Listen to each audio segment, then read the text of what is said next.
और इसी से जुड़ी एक खबर आपको देहरादून से दे दें, जहां शहरी विकास मंत्री प्रेमचंद अग्रवाल ने ऋषभ से मुलाकात की है। मैक्स अस्पताल में जाकर उन्होंने ऋषभ का हालचाल जाना। ऋषभ की हालत खतरे से बाहर है, ये प्रेमचंद अग्रवाल ने जानकारी दी। ऋषभ के इलाज का पूरा खर्च राज्य सरकार उठाएगी।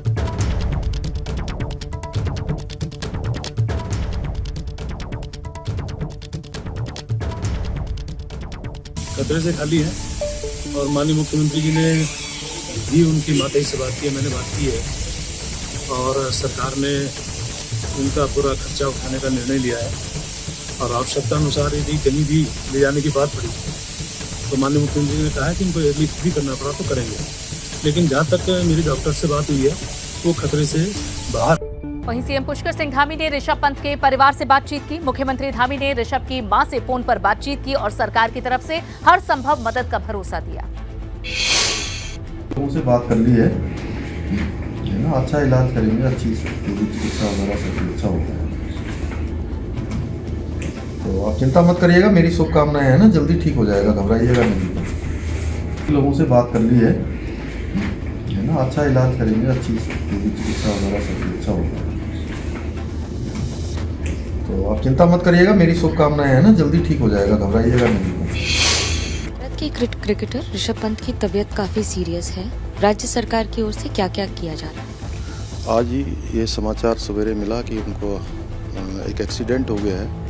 अभी उनकी हालत ठीक है और उनको रुड़की से अब देहरादून मैक्स में शिफ्ट किया जा रहा है और सभी जो भी ज़रूरी इंतजाम हैं उनके स्वास्थ्य के लिए और उनकी चिकित्सा के लिए वो सब किए जा रहे हैं और मैंने सभी को कहा है, हमारे सभी लोग इसमें लगे हुए हैं। राज्य सरकार क्या पूरा खर्च भी वहन करेगी? हाँ, निश्चित रूप से जो भी ज़रूरी चीज़ें होंगी उनके चिकित्सा को लेकर वो सब किया जाएगा। वहीं ऋषभ पंत के लिए दुआओं का दौर भी शुरू हो गया है। हरिद्वार के संत ऋषभ के लिए पूजा अर्चना कर रहे हैं। अखाड़ा परिषद की तरफ से मां मनसा देवी मंदिर में विशेष पूजा अर्चना की गई है। जब तक ऋषभ ठीक नहीं होते मंदिर में तब तक अनुष्ठान किया जाएगा। दो तस्वीरें आपके सामने, इस तरह से अब दुआओं का दौर चल पड़ा है। हादसे के बाद पूरी तरह घायल हुए ऋषभ अस्पताल में भर्ती हैं, लेकिन उनके चाहने वाले उनके लिए दुआएं कर रहे हैं। बहुत अच्छे खिलाड़ी है। जब हमें सुबह ये घटना का पता लगा तो हमें बहुत दुख हुआ, तो आज हमने मनसा देवी में उनके लिए पूजा, विशेष पूजा की है। मैं माँ भूति से प्रार्थना करता हूँ कि उनको जल्दी से ठीक हो जाए और जल्दी से जो है अपना काम शुरू करें। हाँ, हर कोई उनका प्रशंसक, उनका चाहने वाला उनके लिए दुआएं कर रहा है, जल्द से जल्द वे ठीक हो। लेकिन अच्छी बात यह है कि वे खतरे से बाहर हैं, चोटें उन्हें आई हैं, अस्पताल में वे भर्ती हैं। देहरादून के मैक्स अस्पताल में उनका इलाज चल रहा है।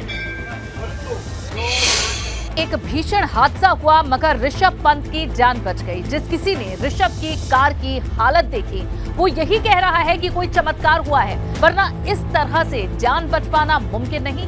इसीलिए हम कह रहे हैं, मौत के बाउंसर से बच गए ऋषभ।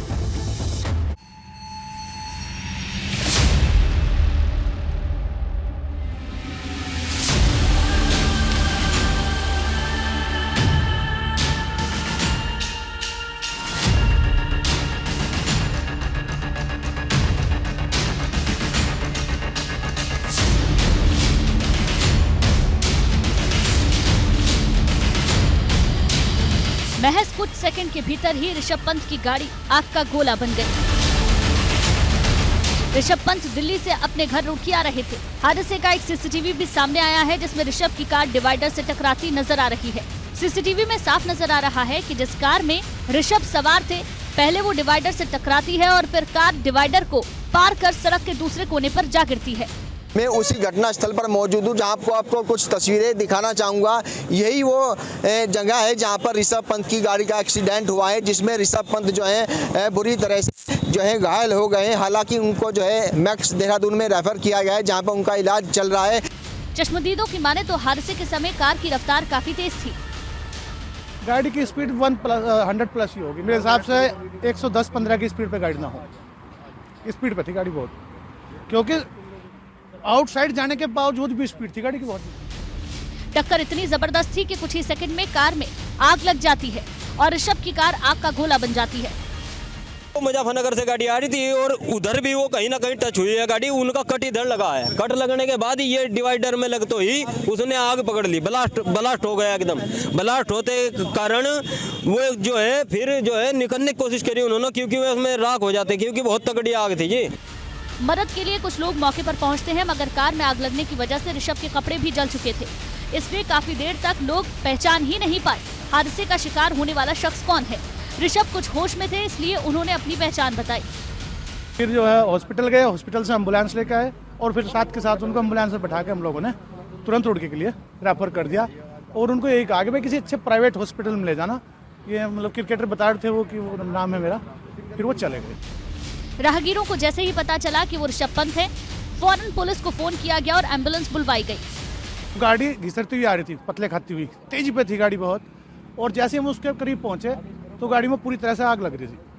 खैर उनको गाड़ी से निकाल लिया, एक उनका बैग था वो निकाला, फिर उसके बाद काफी लोग बाग आ गए।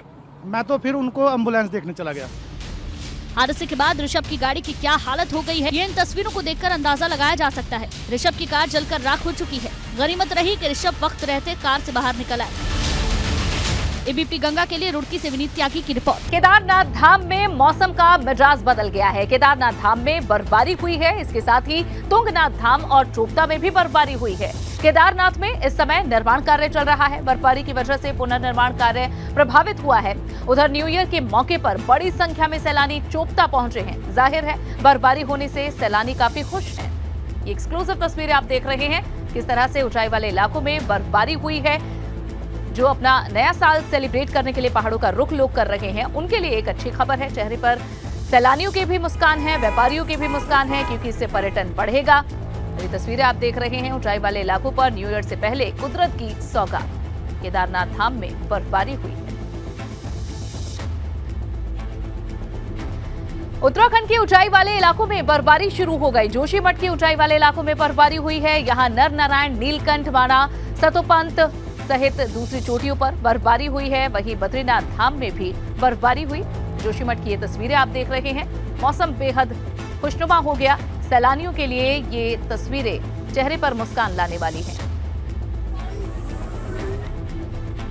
वहीं उत्तरकाशी में भी ऊंचाई वाले इलाकों में मौसम का मिजाज बदल चुका है। गंगोत्री धाम में बर्फबारी हुई है, उसकी भी तस्वीरें आपके सामने। इसके साथ ही गंगोत्री नेशनल पार्क में भी बर्फबारी की तस्वीरें सामने आई और इंतजार बर्फबारी का किया जा रहा था। सैलानियों को भी इसका इंतजार था। हालांकि मौसम विभाग की तरफ से संभावना थी कि न्यू ईयर से पहले बर्फबारी हो सकती है और अब ऐसी ही तस्वीरें। उधर टिहरी की प्रतापनगर सीट से विधायक विक्रम नेगी ने केंद्र सरकार, राज्य सरकार पर स्थानीय लोगों की समस्याओं की अनदेखी कर रही है, ऐसा आरोप लगाया है। विक्रम नेगी का कहना है कि टिहरी बांध के ऊपर से 24 घंटे आवाजाही की बात कही गई थी, मगर उन्होंने सिर्फ 1 घंटे ही समय बढ़ाया। उन्होंने केंद्रीय मंत्री से इस पर पुनर्विचार कर 24 घंटे आवाजाही की मांग रखी है।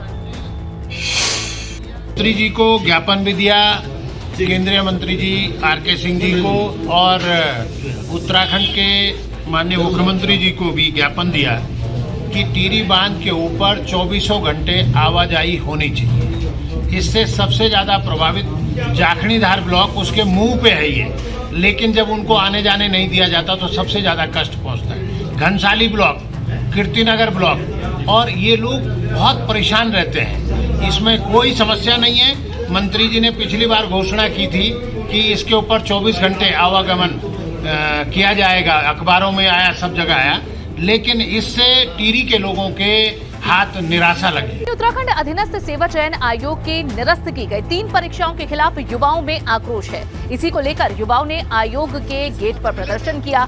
युवाओं ने मुंडन कराकर विरोध जताया। युवाओं का कहना है कि पहले सरकार ये साफ करे कि धांधली कहां हुई, उसके बाद ही परीक्षा रद्द होनी चाहिए। सीएम सर आज कहाँ है वो? कहाँ है जो हमारी, उन्होंने तो कहा था कि हम कुछ गलत नहीं होने देंगे, जो मेहनती है उनको न्याय देंगे। कहाँ है वो न्याय आज? ये न्याय है कि वो मेहनती बच्चे आज सड़कों पे बैठे रहे। अपना टाइम निकाले और हमसे मिले, बहुत जरूरी है। हमें उनसे पूछना है कि ऐसे कैसे डिसीजन लिया जा सकता है वन साइडेड। हमें कुछ प्रूफ तो दे कि कहाँ धांधली हुई है। ऐसे ही एक तरफा ले लिया डिसीजन कि हाँ चलो वीडियो को भी रद्द कर देते, वन दरोगा को भी कर देते, 1-2 को और निपटा देते। वहीं विधानसभा से बर्खास्त किए गए कर्मचारियों का प्रदर्शन भी जारी है। बर्खास्त कर्मचारियों ने अब इच्छा मृत्यु के लिए राष्ट्रपति को पत्र लिख दिया है। कर्मचारियों का कहना है कि अगर इंसाफ नहीं मिला तो इच्छा मृत्यु ही दे दी जाए। बर्खास्त कर्मचारी मांग कर रहे हैं कि राज्य गठन के बाद से अब तक विधानसभा में की गई सभी भर्तियों को रद्द करना चाहिए।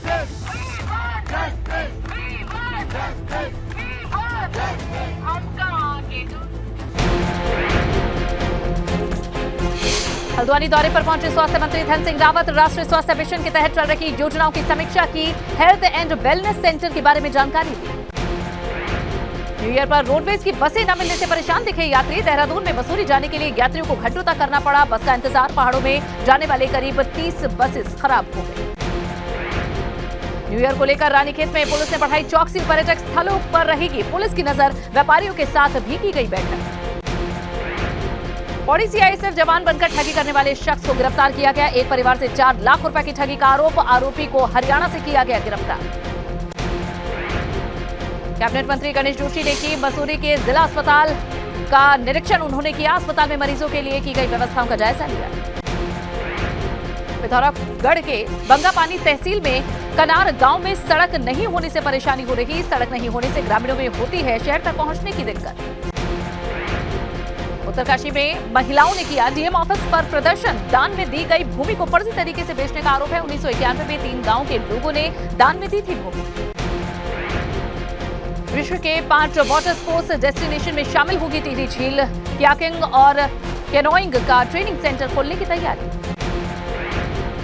अल्मोड़ा में स्थानीय उत्पादों को दिया जा रहा बढ़ावा। बाल मिठाई और हस्तशिल्प से बने हुए उत्पादों को दिया जा रहा बढ़ावा। राज्य सरकार ने अल्मोड़ा में 2 उत्पाद बाल मिठाई और यहां ट्वीट का चुनाव किया है।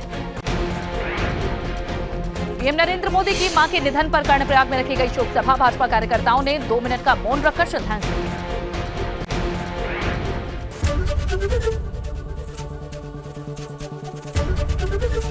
एबीपी गंगा, खबर आपकी, जुबान आपकी।